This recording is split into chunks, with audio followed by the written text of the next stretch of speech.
j'ai très bien connu sa grand-mère et son grand-père, et ils sont à Cholet, et tout près du Puy du Fou. Non mais sérieusement, hein. Et sa grand-mère et son grand-père nous accueillent. Hein. Ah ouais, ouais. C'est à 10 minutes, tu dis 10 minutes, un quart d'heure. Un quart d'heure, ouais. Un quart d'heure, en voiture. Ils sont là tout près, tout proche.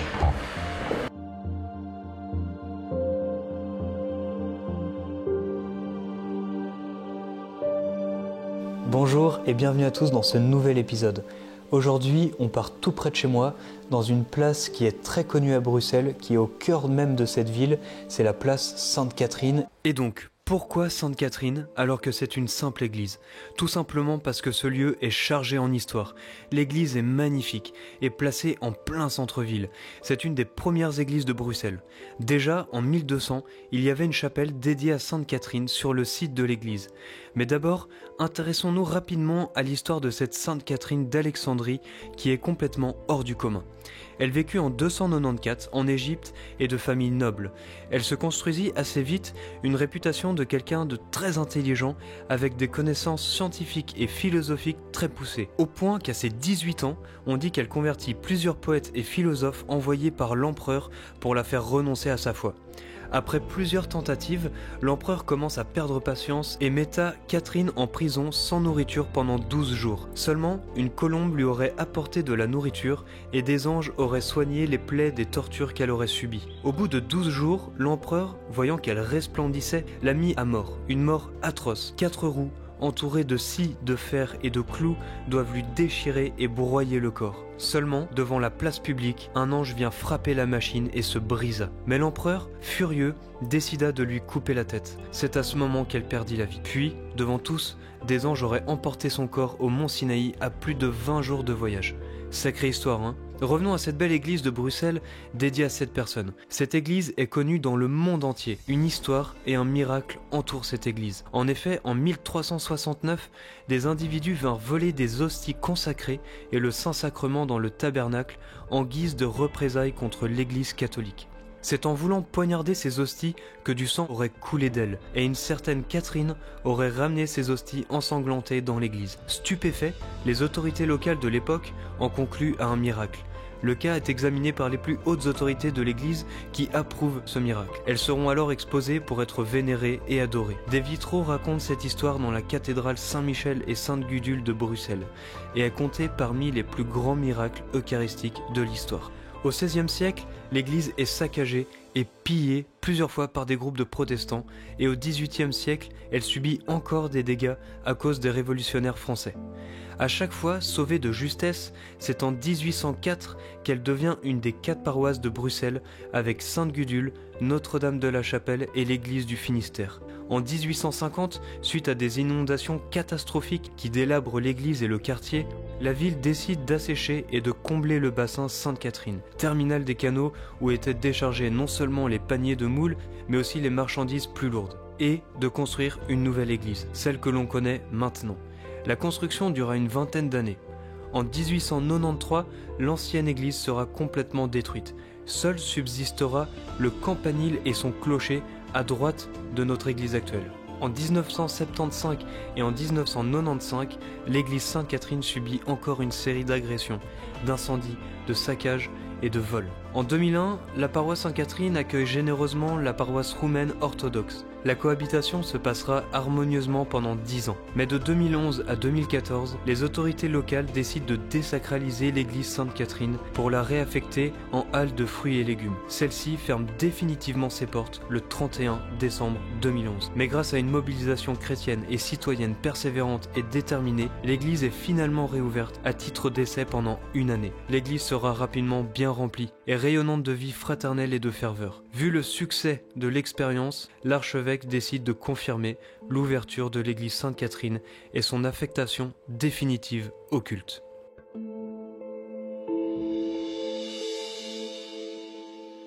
On s'apprête maintenant à retrouver un des prêtres de la paroisse, le père Carmelo, qui va nous parler de son histoire et de sa vie quotidienne dans l'église Sainte-Catherine.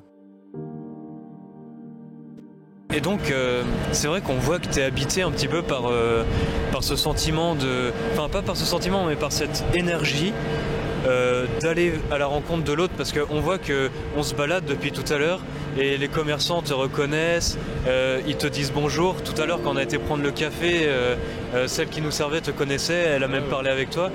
Et du coup, c'est vrai qu'on sent vraiment cet attachement à l'autre, à la vie du quartier. Et on sent que c'est hyper fort. Et donc c'est quelque chose que tu vis avec les autres prêtres avec lesquels tu vis. Voilà, c'est ça. C'est un peu votre mode de vie, quoi. Cette façon d'être prêtre au milieu des gens. Voilà. Parce que c'est vrai qu'aujourd'hui, on risque de devenir prêtre et on s'éloigne un peu de la réalité, du concret sur le terrain, de ce que les gens vivent. De plus que prendre un café dans un bar, on se prend une terrasse ici, on prend un café, voilà, il vient mon père, voilà, je suis ici, je suis un peu perdu, voilà, je touche à ça. Il nous raconte un peu sa vie, et voilà, le fait qu'on reste tout proche, on l'écoute, avoir une personne qui donne des conseils, eh bien, ça touche le cœur des personnes. Et c'est ça en fait, le prêtre est appelé aujourd'hui, je pense, toujours plus à être au milieu des gens et au milieu aussi de la misère humaine. Et c'est notre mission. Mais c'est vrai que je vois ça ici, parce que donc moi je suis sur Bruxelles aussi, et la place Sainte-Catherine, elle est vraiment connue pour ici le soir, les week-ends. On va dire qu'il y a beaucoup de jeunes qui viennent faire la fête ici, bien sûr, sur le parvis de l'église. Et c'est vrai que vous êtes présents. Par exemple, ce soir, donc on est samedi, on est 2 semaines avant Noël. Et ce soir, il va y avoir une veillée ici. Et vous allez inviter les gens à rentrer dans l'église avec une bougie. Alors qu'il y a le marché de Noël, ça sera rempli de personnes qui ne sont pas forcément chrétiennes ou autres. Mais quand même, moi, c'est ça qui m'impressionne, c'est que vous êtes vraiment beaucoup plus en dehors de l'église. Plutôt que rester enfermé à l'intérieur. Et c'est beau parce que pendant la veillée, toute la veillée, il y a des personnes qui viennent se confesser et disent mon père, je ne sais pas quoi dire, ça fait 30 ans, 40 ans que je ne suis pas confessé. Et c'est ça. Même pour une personne, pour une âme, cette veillée a de la valeur.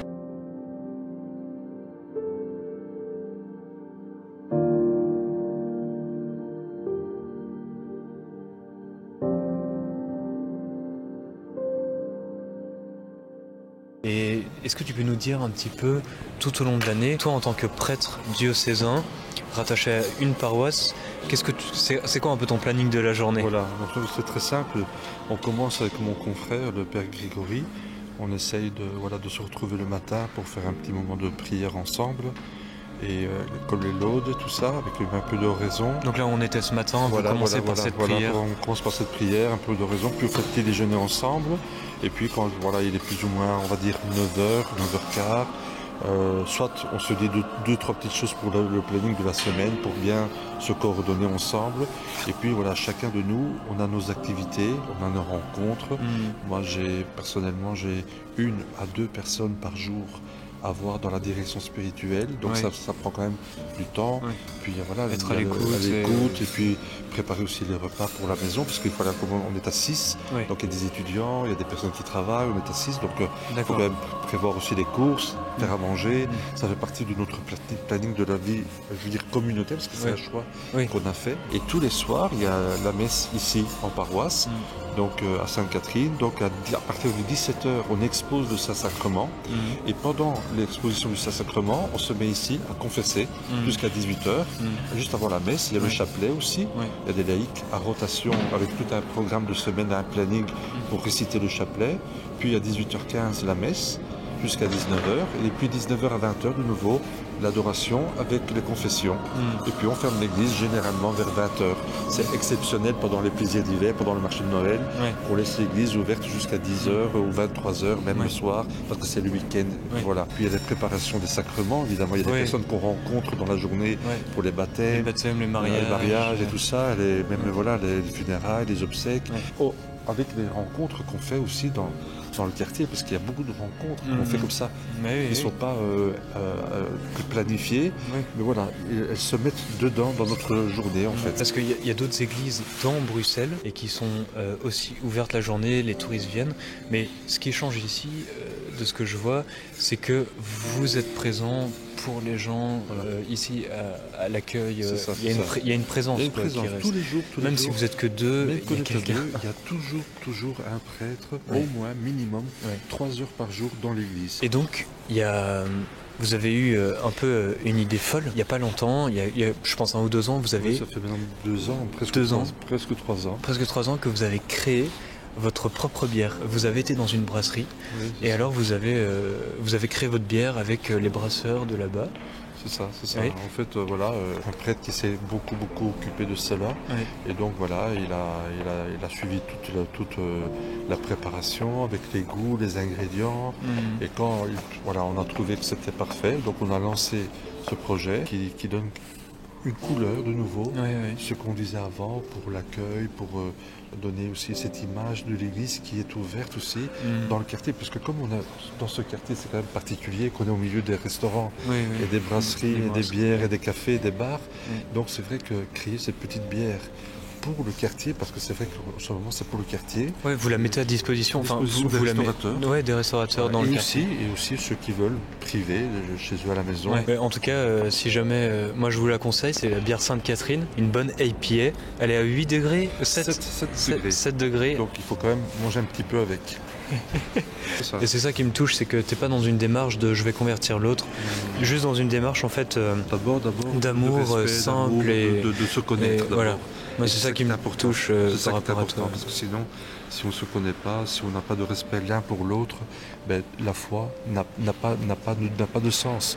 Je veux dire, il y a des valeurs qui doivent d'abord rentrer en nous. Et après, on peut parler de la foi, on peut échanger notre vie, mais d'abord, il faut qu'il y ait un respect.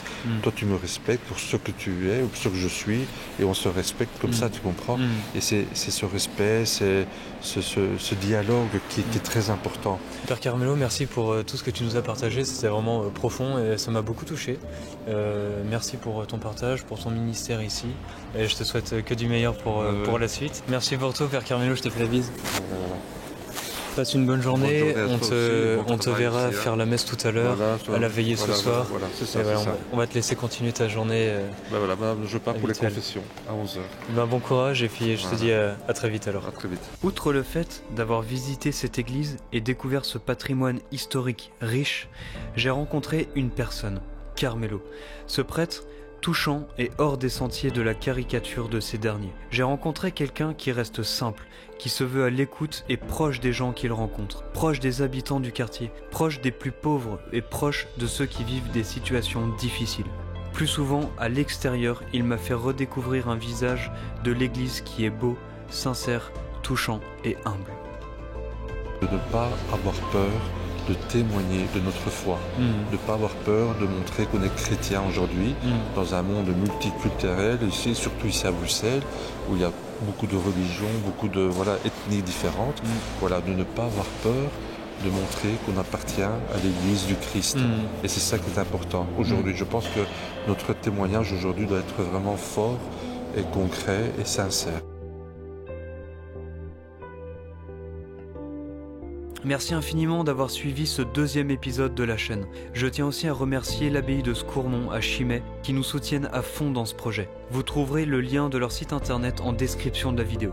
Si t'as aimé cette vidéo, n'hésite pas à mettre un pouce bleu juste en dessous et surtout, pour nous soutenir et faire grandir le projet, abonne-toi à la chaîne et partage-la autour de toi. Je vous dis à dans un mois pour un nouvel épisode documentaire dans un nouveau lieu. En attendant, on repart sur le terrain et on vous prépare un nouveau format de vidéo qui arrive très prochainement sur la chaîne.